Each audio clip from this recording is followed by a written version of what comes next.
Episode 24 of Restart is presented to you, our dear and esteemed listeners of Radio Posto. The fact that Restart is being broadcast now, after 700 years, is a sign that at least 51% of the people in Iran are heartbroken, or at least one person's sigh has been answered. Otherwise, a program like this would be impossible to broadcast. Unless, of course, that pretty one, a reference to a higher power or fate, wants to do someone a favor. And if he wasn't doing a favor, this show wouldn't be on the air. And not just me, many other things too. Anyway, we are happy to be with you. Listen to our Thursday program on Idiot Plus about Turkey's Erdogan and the most dangerous ideology in Turkey after all these years since Ataturk, and definitely pay attention to it. Today, we are going to talk about the great secret, a secret that must be revealed in the program about Mowlana Rumi. I told you a phrase. I said if anyone is interpreting Rumi or saying anything from Mowlavi without the permission of the perfect human, just flush the toilet on them. Don't be afraid of anyone. I told you that directly. We've said many important things in this show. For example, we said that mysticism is not transferable. There's a lot of meaning in that. But today many have asked, Sir, they interpret the Masnavi, so who should we listen to? Okay, anyone who doesn't understand this secret I'm about to reveal today, and anyone who is interpreting the Masnavi and doesn't get this secret, it means they're talking bullshit, meaning they know nothing about Mowlana Rumi. I will not give up my quest until my desire is fulfilled, says Hafez. You've only just realized that this refers to the perfect human. The puzzles of the mind and heart will open up, and I promise you in 1 hour we can draw a periodic table of religion so you can understand where Jesus' atomic number is. You will understand completely. And this will begin. If someone doesn't reveal this secret, it means they understand nothing of Mowlavi. I don't know if I can do this in 1 episode or 2, but I'll try my best. Without any further talk, I'll jump straight into a story from Mowlana. Mowlana tells a story and says, "Go kill your mother." The mother in this Mowlavi story is divided into 3 parts. The mother can be interpreted as yourself, meaning your own mother in the story. Kill your mother can be interpreted as killing the religion of your parents. The second interpretation is that the mother is the rabbi, the priest, the mobed, the religious authority, or any cleric from any religion in the world. This could be your mother. The third state is your ego. We are not going to interpret Mowlavi line by line in this program. Firstly, it would take too long, and that's not our perspective at all. What are we going to do? We are going to pour the essence of the thought of Mowlavi, Nietzsche, Attar, and Sadi down the throat of the listener tuning into this program. And I have no other goal. I haven't said anything from myself for you to agree or disagree with. Everything we have said is from Mowlana, Hafez, Sadi, and the great mystics. If you disagree with them, it means you, your mom, and Makarem, a high-ranking Ayatollah, are right, along with the mullah on your street corner or the rabbi on your street corner. So whatever you say, everyone will say Hosseini is right. Or if you think all these 2,000 great mystics, no, you're right, and Makarem is right. It means you truly know the state of your own spiritual power, and that has nothing to do with me. Dear listener who is hearing this program, it is the duty of each and every one of you to share this specific program. Why? Because in the afterlife they will certainly grab you by the collar over this very episode 24, and we shouldn't get all jealous about it. This means you must send this episode, or the next one, these 2, or it might finish in this episode, to anyone you think might have their perfect human gland stirred. It's very important. Thanks to all the friends who are promoting it, just please promote their Telegram too. Why? Because maybe 1 or 2 might show up. Yuhu, Mowlana Jalaluddin Muhammad Rumi, Balki Khorasani. In a rage, one killed his mother with the slash of a dagger and the blow of a fist. Another told him, "Out of your evil nature, did you not recall the rights of motherhood?" The story begins with Mowlavi saying someone hit and killed his mom, and someone else asked him, "Why did you kill your mom? Don't you understand the right of a mother? A mother is the second god of your physical body. Why did you kill her?" So you can understand how deep the subject is. I'll read the poem once and let's see where Mowlavi's tricks are. Now I don't want to and later I'll tell you if we wanted to explain this line by line. God and the Prophet as my witness, we'd need 3 episodes for just these few couplets, these 30 or 40 lines of poetry. In a rage, one killed his mother with the slash of a dagger and the blow of a fist. Another told him, out of your evil nature, did you not recall the rights of motherhood? You were evil to have killed your mother. Understand the phrase, another one, precisely. Another one in the first couplet and another one in the second couplet are pointing to the exact same thing. That is, the important point of the couplet is that they are the same. What does that mean? It means one person killed his mother, and he himself asked this question of himself. Why? Because it says, in a rage, one killed his mother, with the slash of a dagger and the blow of a fist. He could have said, then someone told him, out of your evil nature. If he had said, then someone told him, it would mean it was a different person. I want to point out the important secrets in Mawlavi's words. In the first 2 couplets, one might think we didn't understand, that he couldn't find the right word. No, he very precisely says one killed his mother, and that same one asked himself the question. So both are within him. This is a very important message that you'll see later in the program, what we want to say. Hey, why did you kill your mother? Tell me. What did she do in the end? Tell me, you ugly-faced one. He said, she did a deed that alas was enough. I killed her so that the earth might be her concealer. He says, why did you kill your mom? Tell me, why did you kill your mother? When he says my mother, he means her. Why did he say it again? She did a deed that alas was enough. I killed her so that the earth might be her concealer. He said she did something bad, so I killed her so the earth would conceal her. No, what does concealer mean? It means to cover her up, so she'd get off my back and I could be at peace. He said, kill that person, O respected one. He replied, oh, then I would have to kill a man every day. He said, sir, you can't just go around killing people in Thailand.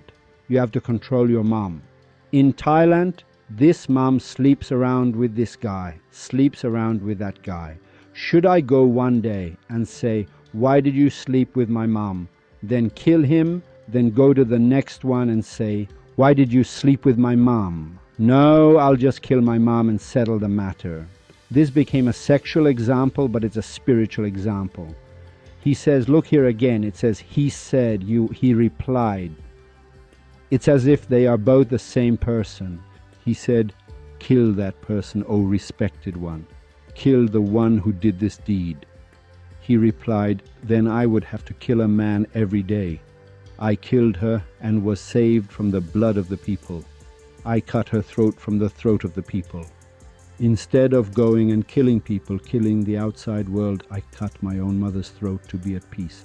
Now, here you've jumped and I'm unlocking level 2. Your ego is that malevolent mother whose corruption is in every quarter. He's saying, don't think I'm telling you to go kill your actual mom.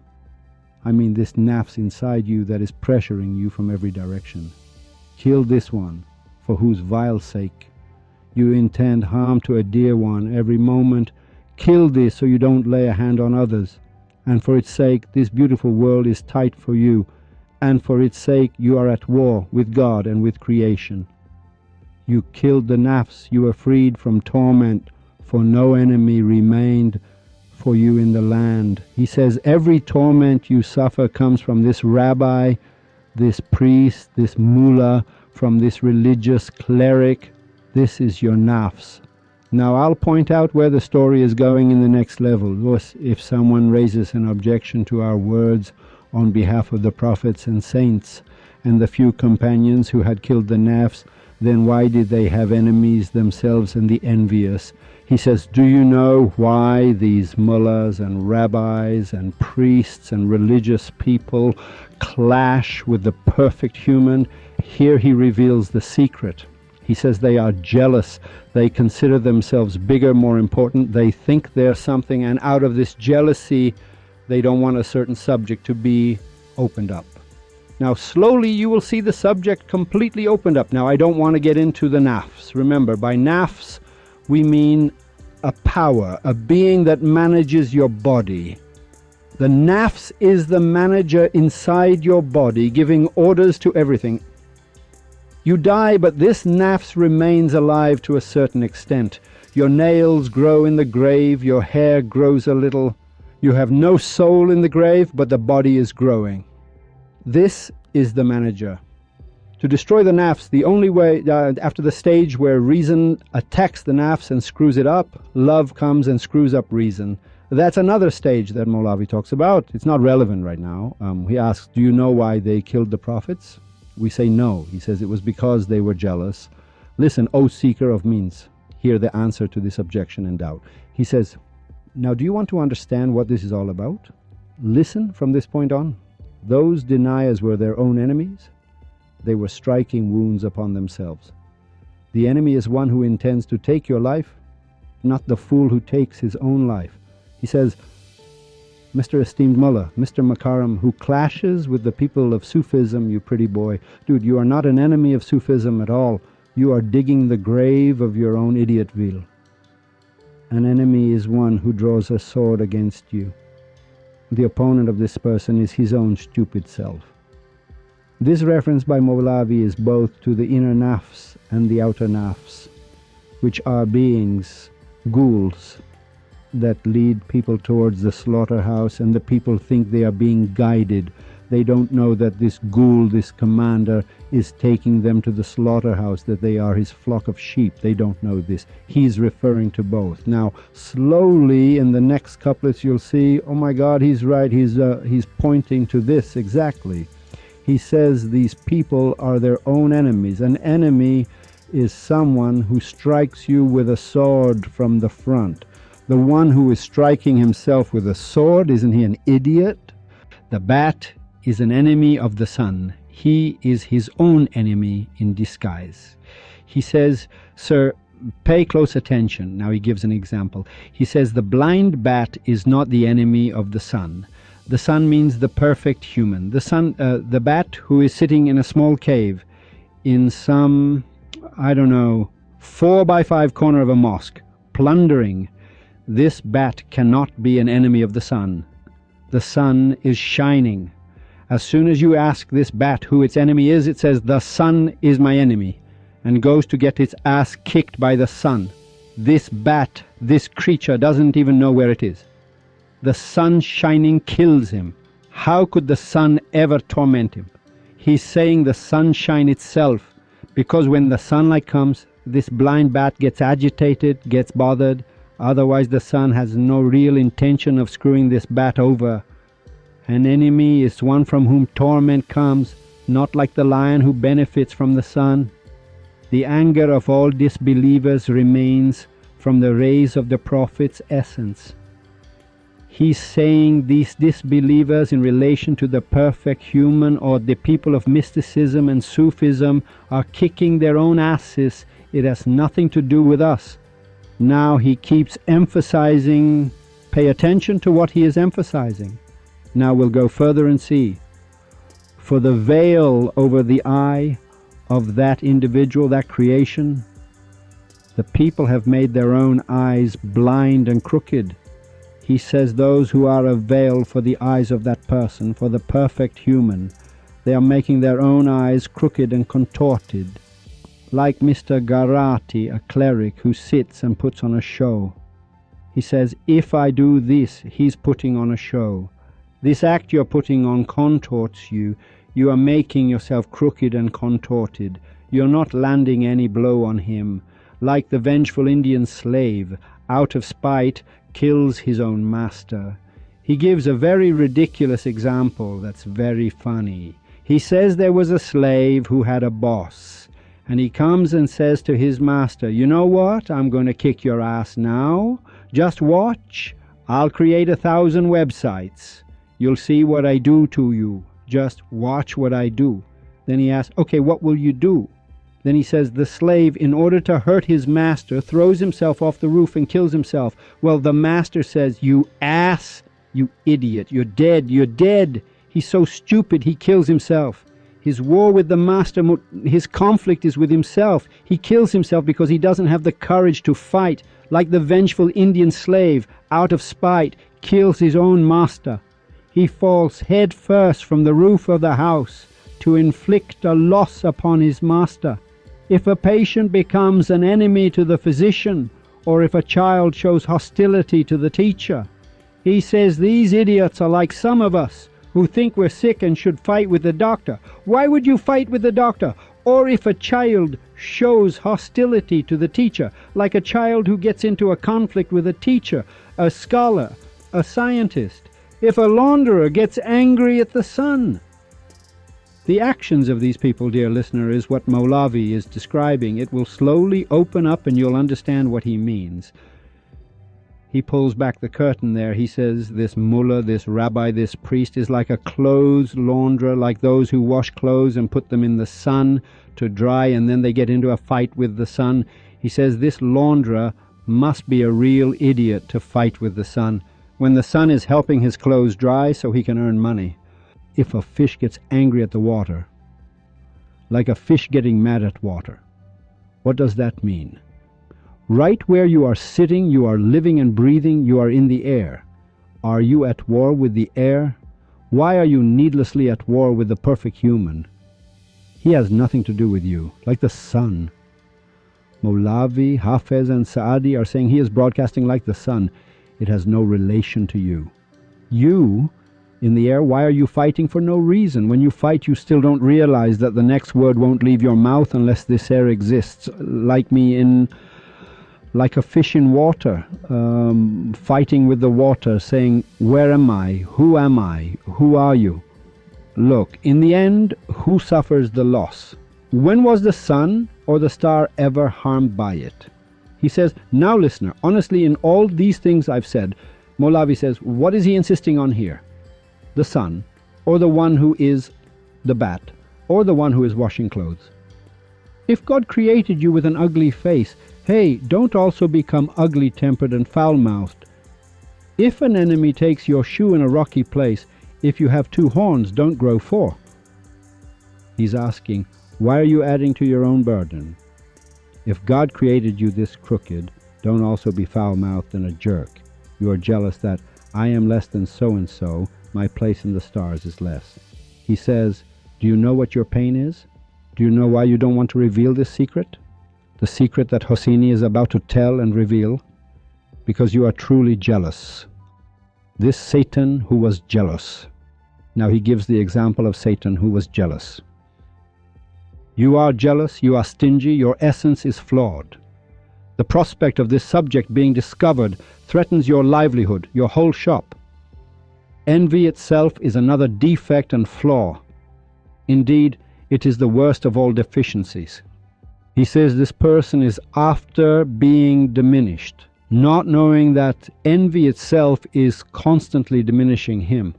That Bilis, meaning Iblis, out of shame and disgrace, cast his own inferiority into 100 debasements. Then he points out that these cleric-like figures who forbid evil and enjoin good without the permission of the perfect human, they are their own nafs. They are themselves and the nafs within them, and they are like Iblis, like Satan. Out of envy, he wanted to be superior. What superiority? Rather, it was blood spilling. His name was Bal Hakam, and he became Abu Jahl. Oh, how many an able person became inept through envy. He's also referring to Abu Jahl, whose real name was Abu al-Hakam, meaning father of wisdom. He says because of his own jackassery, his name became Abu Jahl, father of ignorance. In my search throughout the world, I have not seen any worthiness better than a good character. God made the prophets intermediaries for this reason, so that envies would become apparent among creation. Now, he's still explaining in order to reveal the topic. So, listener, I want to say something that others have a problem with because of envy. And he asks, why does God do this? To create a tickle. A tickle means it's a worm.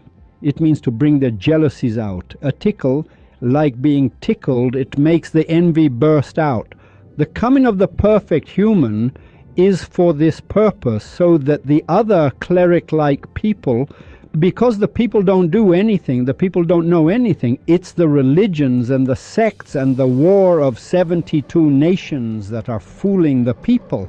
And for this reason, he says one of the purposes of the perfect human is to create this tickle. Now I say tickle. We understood what the topic is. The topic became the woman. For no one was ashamed of God. The envier of truth was in no land.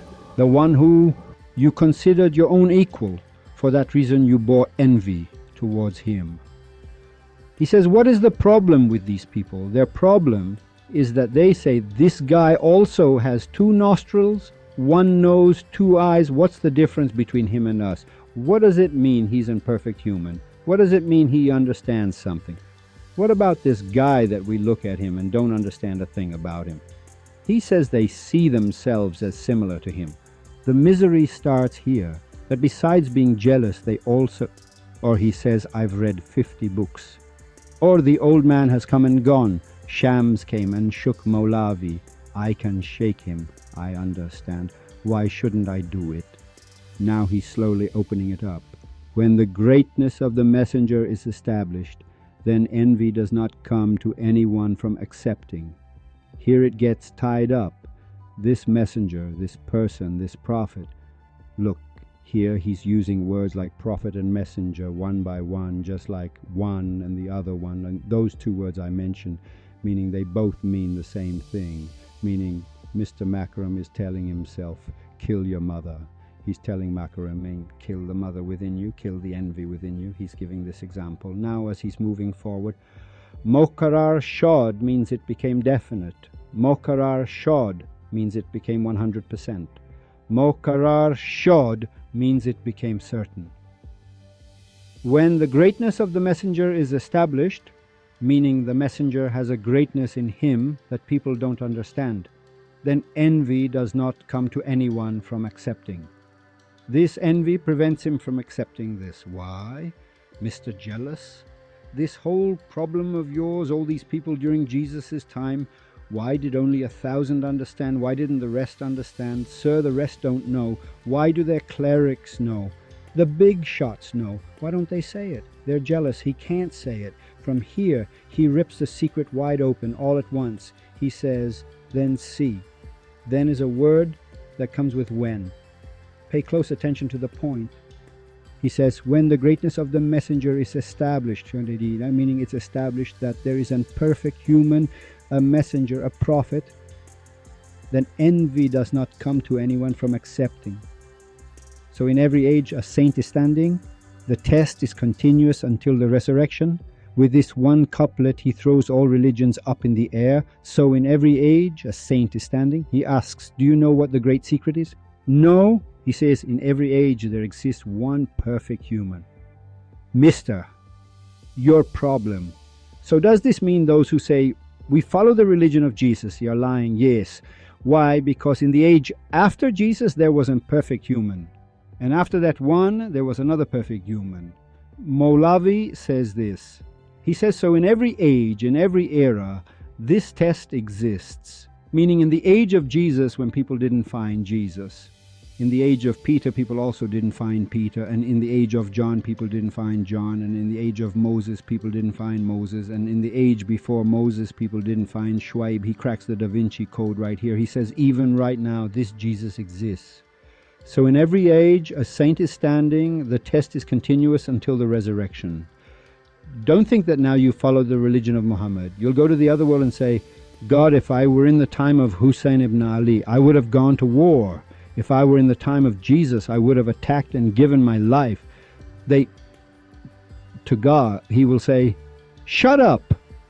Because in your own era, there was also a Jesus and you didn't recognize him. You are the same cow that was a cow in the era of Jesus and didn't recognize Jesus. And this test until the resurrection. Mowlana Jalaluddin, Sadi, Hafiz, Ferdowsi, all the people of mysticism and Sufism, they say this test is always there, it's always present. So in every age, a saint is standing, meaning a prophet is present. This perfect human is present. The test is continuous until the resurrection. Don't chase the past. God isn't so dumb as to call you and you say, I wasn't around in Muhammad's time to strap on a sword and rip their pants off. He'll say, did you recognize the one in your own time? You'll say, no. That's why the elders used to tell you that when you go to the grave, the first Imam, the second Imam, the third Imam, it means this. It means, who is it now? Who is the 10th? Do you recognize him now? In the next 4 couplets, Mowlana, so that people can't say, we didn't quite get it, makes it completely idiot-proof. He leaves no room for questions and says that religions depend on a few simple points. Religions always say, our same prophet and our same book. All religions have a book and a prophet, but only the people of Sufism and Mysticism on planet Earth believe that there is always a prophet, so that the people of that era and that time can find him. And if the people of that time do not find him in that era, they die just like in the pre-Islamic age of ignorance in Arabia, like burying daughters alive. Those who after Jesus did not find Peter, were the same idiots who in the time of Jesus did not find Jesus, and were the same ones who in the time of John did not find John. The secret Mowlana is revealing is that the perfect humans are in succession, one after another. So in every age, a saint is standing. The test is continuous until the resurrection. Whoever has a good character is saved. Whoever is glass-hearted is shattered. Whoever listens to restart, their perfect human gland. Whoever has a good character is saved, finds salvation. He gets on Noah's Ark, which is a metaphor. Mr. Hosseini, excuse me, if we recognize the perfect human, will we be saved? Yes, even if you are asleep on the ship, as long as you are on it, the ship will go to its destination, you will arrive, they will wake you up and say, get off. These are the important secrets of this program. Now he says, after this age, a saint is standing, the test is continuous until the resurrection. He then says, don't be heartbroken that restart is broadcast and some are enemies with it, because he is glass-hearted. What does glass-hearted mean? In literature, a glass-hearted person is someone who has some stupid beliefs and is afraid they will break, is afraid to listen, is afraid to understand the point.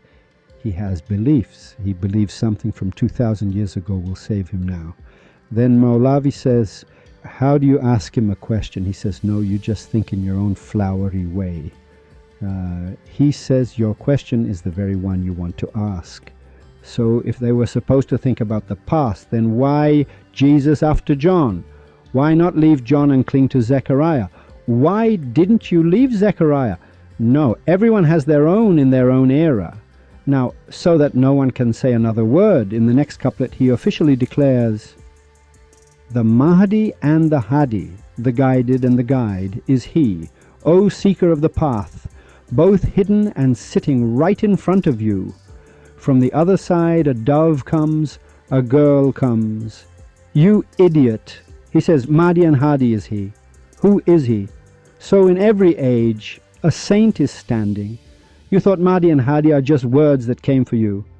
The Jews say the Messiah, Mahdi, will come. So the Messiah and Maulavi doesn't say that. He says Mahdi and Hadi. Now Maulavi doesn't deny the return of Jesus at all. Jesus will come one day. He doesn't deny it. The Mahdi will come in 5,000 years. What's it to you? Maulavi says that. He says, what's it to you? You have a question right now. The Mahdi himself said, sir, whoever says they've seen me, smack them and screw them up. Maulavi says, it's not like that at all, my good boy. The Mahdi and the Hadi is he, O seeker of the path, both hidden and sitting right in front of you. What is hidden?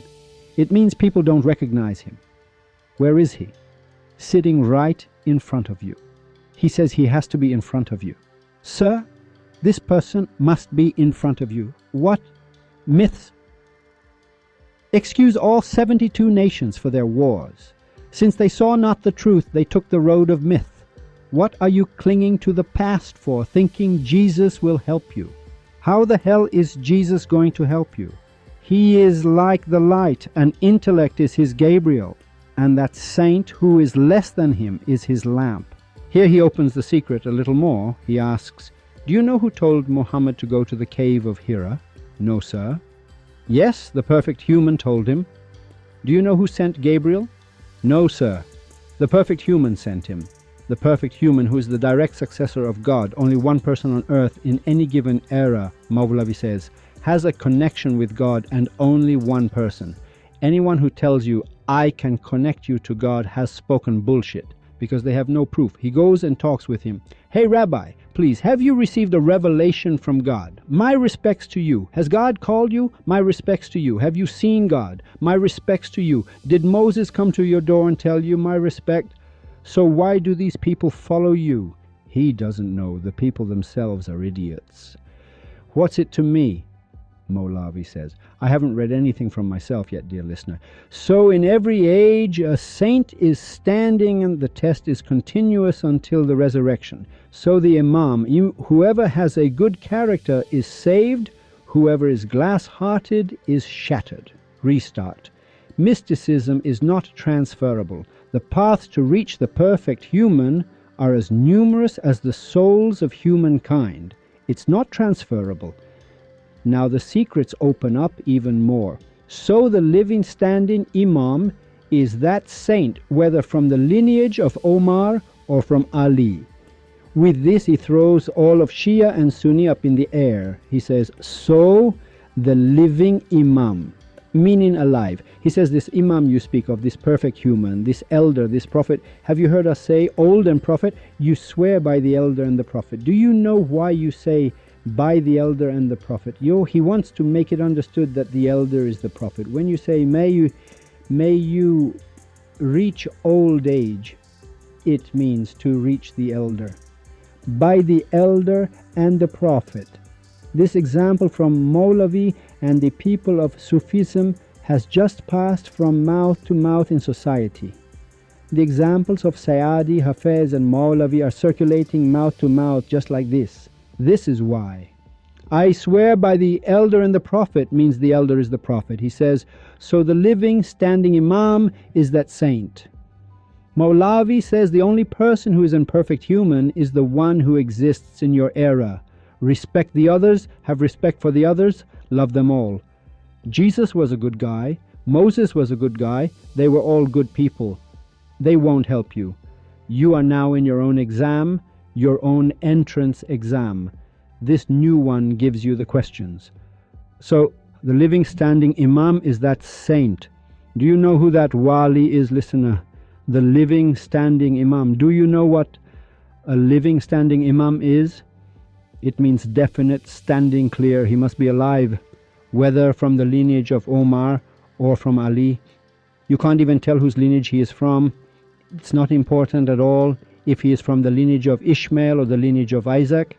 He says the very fact that the Jews said he is not from the lineage of Isaac, therefore he can't be. This is the conflict he creates. He says the living Imam is the Imam, the perfect human. The only one who has a connection is the one who is from God, whether from the lineage of Omar or Ali or Isaac or Ishmael. The Mahdi and the Hadi is he, O seeker of the path, both hidden and sitting right in front of you.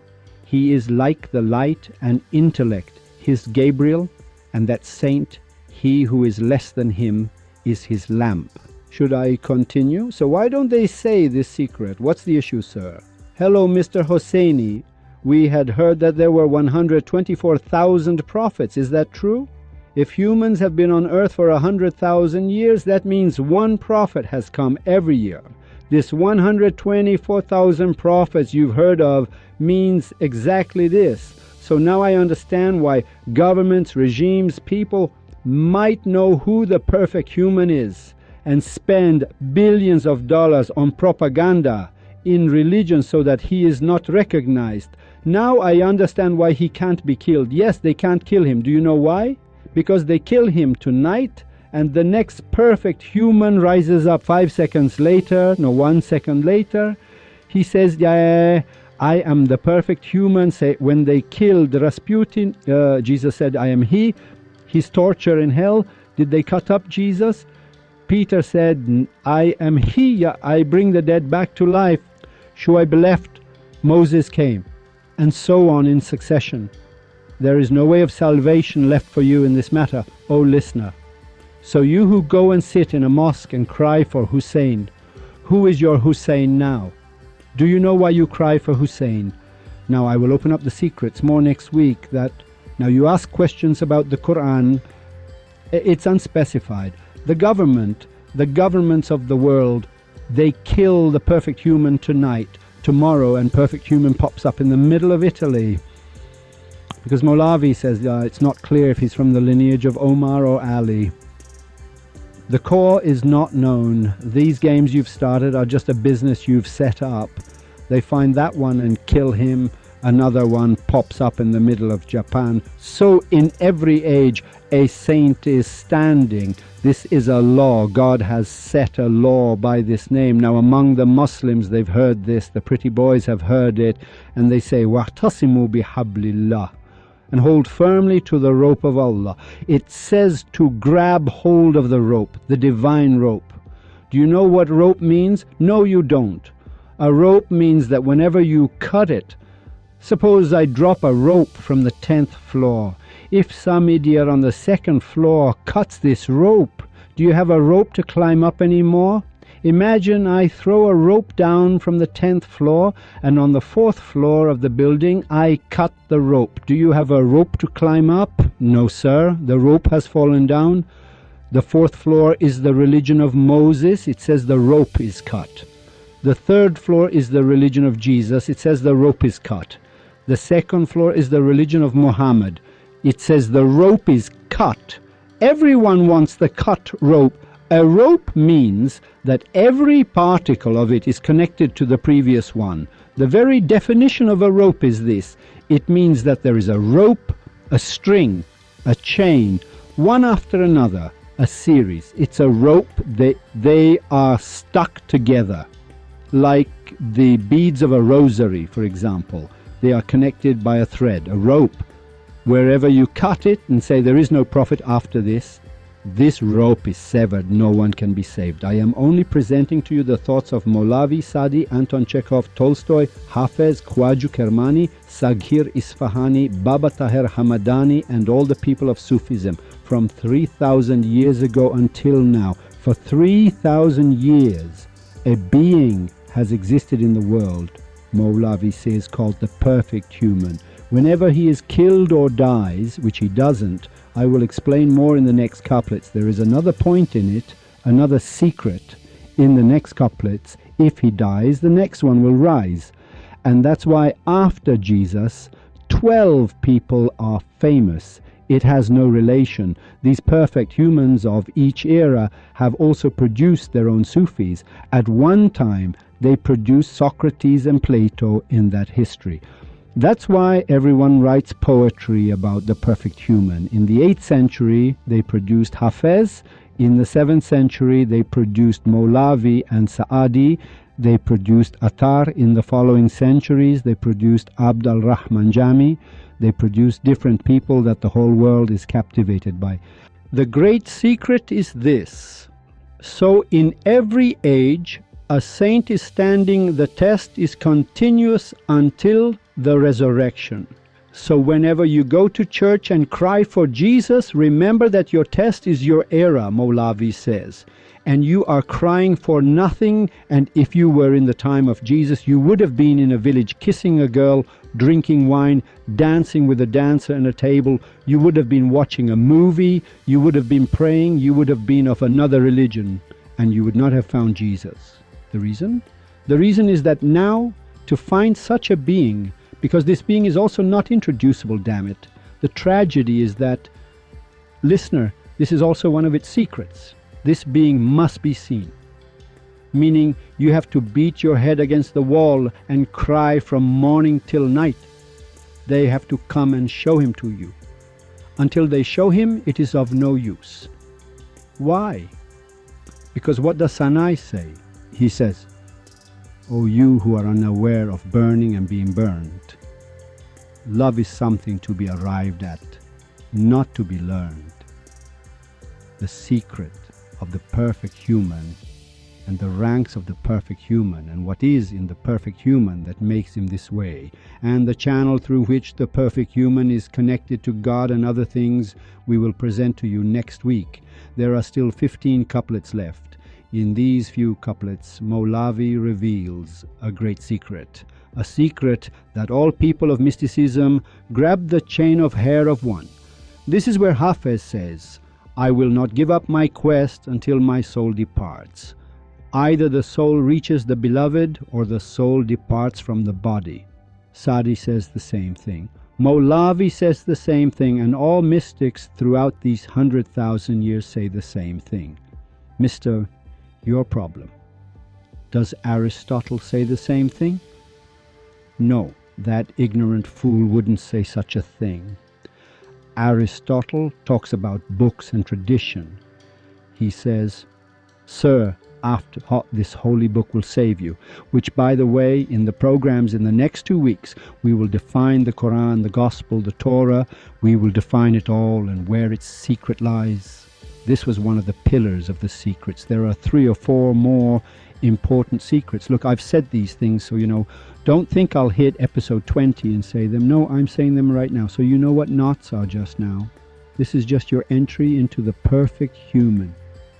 I'm sending you the perfect human of Mawlana Jalaluddin, Muhammad Rumi, Balkhi, Khorasani, and Saadi, and Hafez, not the perfect human of any idiot in a mosque or a church or a synagogue or in the Abrahamic or non-Abrahamic religions. Religions mean din. Din means someone who has a small book and a prophet who was a good person but says only him and doesn't believe in the rest. Because they all accept the previous prophets, but they do not accept the next one. They do not. Thank you very much. Promotion is on me. Enough.